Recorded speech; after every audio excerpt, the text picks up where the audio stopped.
Victor, thank you so much for joining us. Just real quick, for those that I don't know, my name is Zach Posner. I'm a co-founder and managing partner at the Legal Tech Fund, and we are thrilled to be here with Victor, who's the CEO of a portfolio company, Trestle. And Victor, we kind of start these out with the same type of question every time. Is there a data point? Is there a hobby? Is there something that like folks that know you wouldn't necessarily be aware of, and that would be a little bit of a surprise? Yeah, I think hobby-wise, there's probably quite a few, but I would actually say folks that know me now, and even in my probably past professional life, probably wouldn't guess that I was a pretty poor student growing up. And this is actually a really funny story. In college, my co-founder and I, we went to Penn State together, and we used to break into the buildings that had like the newest AV setups and watch movies in the middle of the night. And like once you get in, you can't really leave because we couldn't swipe back in. And so we would spend all night there. And my senior year, I did a project revamping some of the classrooms. And so we sat in front of the Office of the Physical Plants board, and we're proposing all these brand new improvements in the classrooms. And they're like, we did this in one of the newer buildings, and these kids just keep breaking in the middle of the night and like, throwing footballs around. And we have videos of this. And they showed a video, and it was like me and my co-founder and our friends in this room. And we were like, oh man, like those kids are terrible. They're just like ruining this place. So yeah, we spent a lot of time doing that instead of actually going to class. That's pretty awesome. And we're about to get, you're a little bit different than some of our portfolio companies. I think you'd be somewhere in the construction tech world, property tech. We think there's a pretty big overlap with legal. But if you weren't in these verticals, what do you think you'd be doing? Playing football or being an AV guy, or what's Yeah, I would love. I think I'd be a chef. I really like to cook, but I think growing up in an immigrant family, and I'm not sure that was a viable career option for me from my parents' perspective at the time. So engineering it was, but I would love to just go and cook. And do you actively like do this like in free time and everything? Yeah. Actually, someone reached out from one of the Gordon Ramsay shows a while back to be like, oh, we would love to kind of test you out to see if you can be a contestant, and that was kind of a interesting trip into a completely different world that I was not exposed to at all. That's pretty cool. So we had just talked right before this. We were talking about getting together next time I was in New York and for lunch. But maybe I'm going to shift that to lunch at your place and invite myself over. Yeah, come on over. All right. All that being said, can you give a little backstory on Trestle, how it came to be, how you what you were thinking about, how it came to how you come to found it? Yeah, absolutely. So I spent 15 years in the general contracting space, building bridges, tunnels, highways, a lot of infrastructure. And the last part of my career, I was leading estimating teams. Essentially, this is the part where you're trying to figure out how much a project is going to cost before you actually go out there and put it out for a public bid.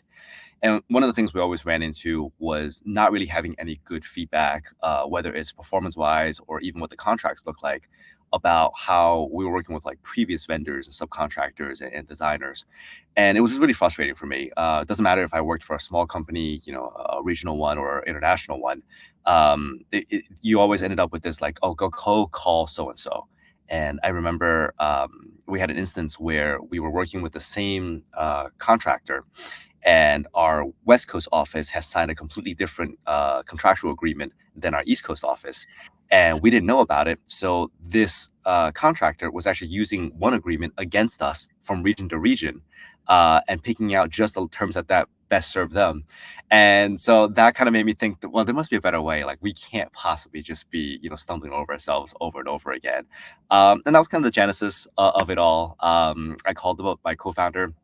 It was just, very fortunate that he was working in software at the time. So I actually had somebody who could build software.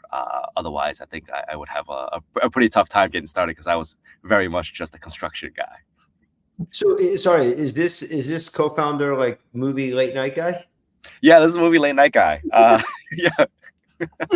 and I thought about it at the time. I was like, hey, do you know somebody who can really help me, take this vision to and make it into a reality? And he's like, well, I can do it. And I'm like, yeah, but I remember what you were like when you were 18, and I don't know that we can like go into business together. All right. So What does V1 of Trestle look like? What is the software doing? How are you thinking about it? And how's progress coming so far? Yeah, absolutely. So V1 Trestle, we enable general contractors and owners to qualify their trade partners, or subcontractors, suppliers in a matter of seconds instead of weeks, which is how long the process takes right now. So instead of someone spending thousands of hours every single year managing the submissions and all the insurance documents, financials, their safety ratings, and so forth, and checking that, Trestle can actually automate that entire process. We can instantly process all of the documents, validate them, check them against preset criteria, and then at the other end, immediately tell you, hey, these people are good to work with you. These people are not too good, not capable of working with you right now. And the really cool thing that we've added is also we let them know if they're not qualified to do the work, what improvements they can make. Oh, that's So this touches really every aspect of a general contractor or an owner's business practices, whether it's safety, whether it's legal, right? You want to know if someone has gone bankrupt in the past, or if they've got liens that are outstanding in the financials, and it's something that their bonding company is very much interested in. the relationship between general contractor and subcontractor. About how many are there on any given project? Yeah, there are a lot. So if I think about a project that's $200-300 million, you probably have 50, 60 vendors that are underneath, right, on the second tier to the general contractor. And if you think a general contractor has a dozen projects at any given time, they're managing a lot of people. Yeah. So you take that, and all of a sudden you say each one of these you're saving hours of time. That's like there's an extraordinary amount of savings of time, at least. I mean, this has got to be like almost a no-brainer for some of these folks. Yeah, absolutely. One of the really funny things we discovered was I would say that we're maybe like a third generation of software that's solving this problem. If we think about the first being just like a form, but a lot of the incumbent software that they're currently using is still just a glorified form, Yeah. to the point where they actually can't tell the difference between the document that you're looking for and something that's completely random. They just tell you that, hey, a document has been uploaded. So a couple weeks ago, I actually went on to a few general contractors, qualification portals, and pretended to be a subcontractor, and I submitted pictures of cats instead of like insurance documents, and it was never flagged. And so someone somewhere is checking through my qualification submission, and they're just seeing pictures of cats. And I imagine that's pretty frustrating. Yeah. And so we figured that we can solve for this, right? The timing is right, the technology exists, and Well, so I guess on that note, how much are you thinking about this iteration of AI that everybody's so excited about? Like, is that kind of core to what you're building right now? yeah, no, that's a great question. AI is definitely core to what we're building. I think this industry is very sensitive to how AI is being used. Um, and so we're trying to deploy it in a very thoughtful way. And so for us in V1 or Trestle, AI is definitely there to process the documents, to validate it, to pull the information out. And it's also there to drive a lot of the automation, where we're trying to only involve people that need to be involved, instead Yeah. of having them check every single thing that comes in, when that if someone has declared bankruptcy in the past, you're not going to be working with them in the next year or so. So when you think of how do you think of this compared to like some sort of longer term vision? Like, how do you where does this? It seems like things are kind of going your way, but things continue to do that over the next couple of years. What does this look like in 5 years? Yeah, long-term vision for us, we want to be the first touch and the last touch for a general contractor, for an owner, whenever they're dealing with a second-tier vendor or subcontractor. So, on the very early end, it would be going out there and finding the right people to go and actually ask for quotes from, and Trust will help you to pinpoint, hey, these are the people that are best fit for your project. And then on the back end, once you found them, to actually help you write those contracts. Construction contracts are pretty complicated, and a lot of them are actually being written by a combination of lawyers and also civil engineers.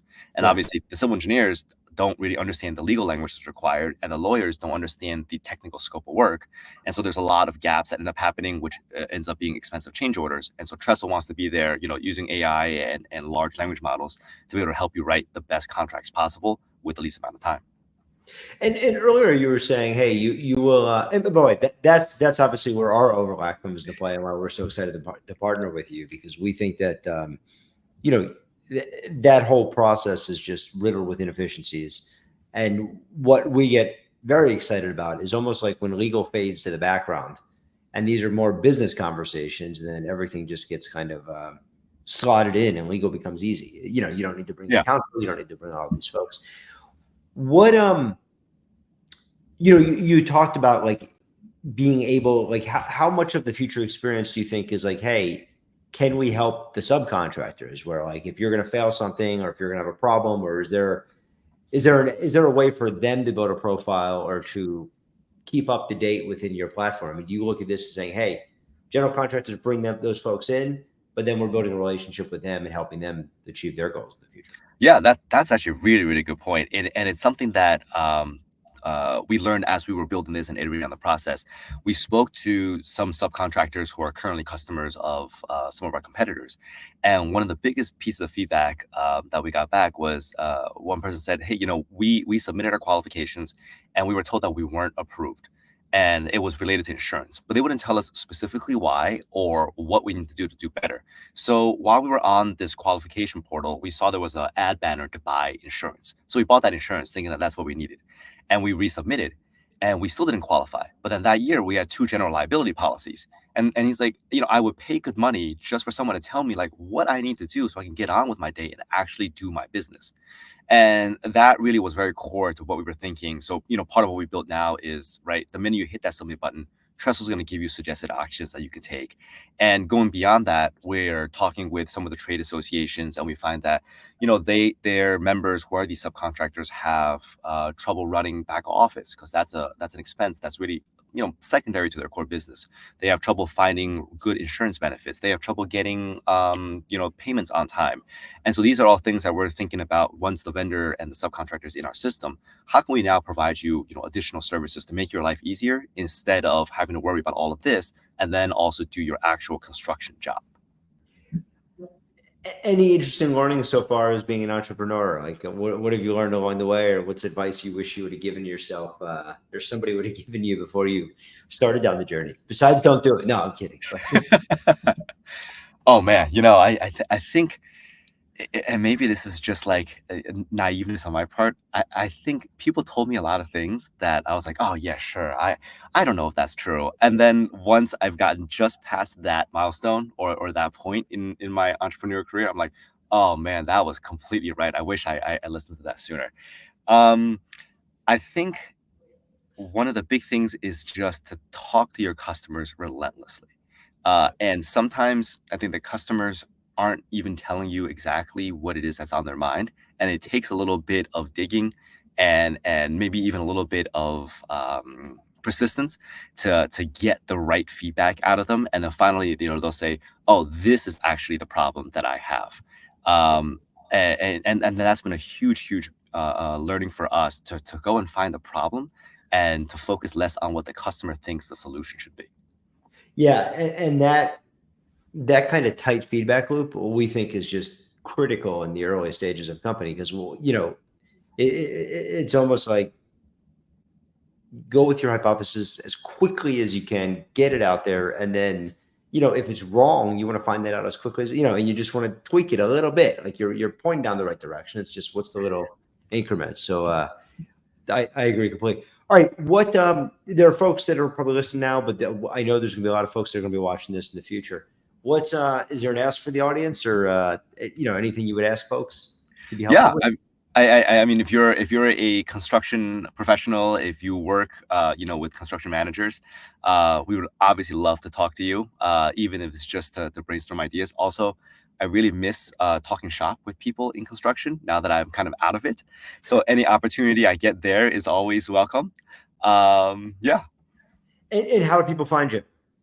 They can find me on LinkedIn, Victor Zhang PE, or they can shoot me an email. It's victor@gotrestle.com.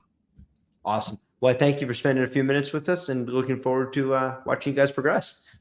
Thanks for having me, Zach. Appreciate it. Awesome. Thanks.